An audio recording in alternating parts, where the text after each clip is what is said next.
In 1899, a bunch of predictions of what the year 2000 would be like were illustrated, and some of these are very funny. Like, they thought we'd be walking in water, they thought we'd be flying around in our own personal flying devices, they thought we'd be traveling by whale. Yeah, a lot of these are a bit off, but they did get some things right. Like here, where they thought we'd be carrying around portable phones that could communicate with people, which was correct. Though, luckily, the phones are nowhere near as big as predicted. I mean, look at this thing. Like, imagine carrying around a toaster with you everywhere you went. Yeah, I have a feeling phones would be nowhere near as popular. They also predicted a lot more automated machines, which, while kind of correct, are nowhere near as complicated as this. It's funny to think that people at this time could imagine things being automated, but they just couldn't conceptualize how they would work without being some complicated mess of gears and rods. Like, can you imagine how easy it'd be to lose a finger to one of these things?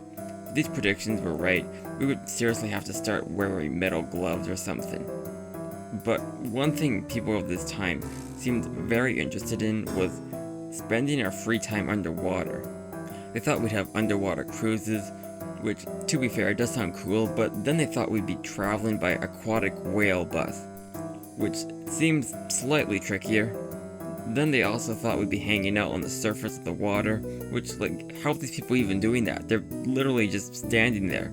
And that balloon is not holding up that horse. Like, wait, why do you even need a horse if it's floating? It's not... Yeah, never mind. My point is, they really thought we'd be hanging out underwater a lot. And while that is an interesting idea, there's just not a lot of good reasons to go under there. And there's a lot of reasons not to. I mean, it's wet, it's dark, there's high pressure, no oxygen, there's this guy, and you wouldn't even be able to walk around naked. You'd have to put on all this junk and equipment. It's just way too much of an inconvenience. Unless there was a convenience store. Like, really, imagine if an underwater convenience store opened up. People would totally go check it out. It might not get much business, but it could still be an attraction. And so, how would that go? Well, it would need to be built first, which would be a lot different than on land. I mean, you can't just pour concrete down and stuff. You know, it's underwater. And same goes for a lot of the other materials that be used. One way of constructing things underwater is to construct a mostly free water area to build in, also known as a cofferdam. This way you could actually put concrete and stuff down, though it's still pretty hard, as you can imagine. This isn't exactly something you can just plop down anywhere, especially if it's in the deep ocean or something. Though then there are caissons, which basically serve the same goal as a cofferdam by creating a water-free area, but instead of being constructed in the water, they are made above ground, then lowered into it. These are a lot more useful for deeper waters, because, you know, you can just build it above, then drop it down.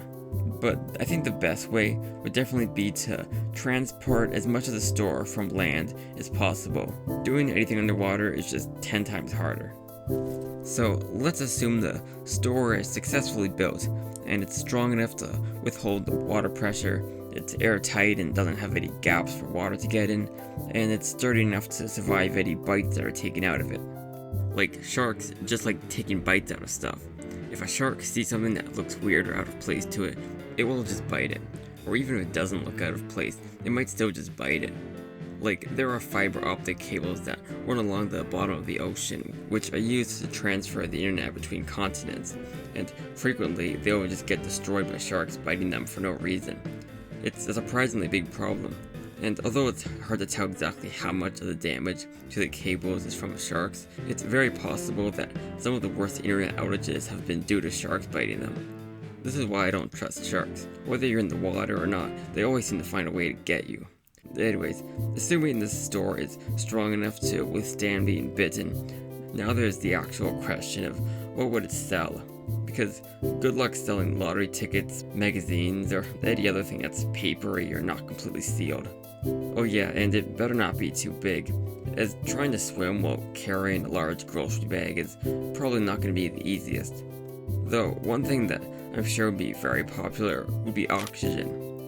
I mean, nothing like selling the ability to live a bit longer. if you did somehow manage to get to this place, chances are you're not going to have enough oxygen to make it back, so you better hope you have enough money. Other swimming gear would also probably be a good idea, like flippers, snorkels, diving suits, just anything that could be used immediately outside the store. Other general fishing equipment might fit the theme as well, although I don't know how many people would be buying something like a fishing pole or nets or bait, but maybe something like a harpoon gun, or just things that could be used immediately underwater. Again, it should be stuff that can be used right outside the store. Safety equipment would also be pretty convenient, like waterproof lights, underwater emergency flares. I also know there are these like emergency inflatable things that will inflate and float you to the surface pretty quickly. As you can imagine, they're like a lifesaver if you're really deep underwater and then something happens, like you realize you don't have enough air and then just have to get to the surface immediately. So like something like that could work pretty well. But this is all important stuff, like actually useful stuff. And if there's something I've learned from visiting convenience stores, it's that they're full of junk. They really don't care about keeping you alive. They just want you to buy something, anything. And so, we need stuff like souvenirs, like ocean-themed toothpaste, fish-shaped toilet paper, waterproof packages of chips, cookies, crackers, and any other long-lasting thing that could be tucked in an airtight bag. Though I don't think there'd be anything fresh, like fruits or vegetables, since from the time it would take for shipments to travel to this place, and how frequently the shipments would even be, I just can't really see fruits or vegetables being a realistic option. But who needs that when you can have a t-shirt from visiting an underwater convenience store? Or a convenience store themed postcard? Really, I think leaning into this whole underwater convenience store thing would be a good option for merchandise. I mean, who wouldn't want to gloat about how they actually visited the underwater convenience store and didn't die? You basically have to buy something to prove you actually did it. Overall, I think the idea of an underwater convenience store is an absolutely terrible idea that no one should ever do. But if they did, it'd be really fun. Until you drowned. But other than that, it'd be fun. I do feel kind of bad for the cashier though. I can't imagine it's the most exciting job. I mean, you'd probably only see a customer once every... I guess you'd be lucky if you saw a customer once. But at least you'd have a cool view.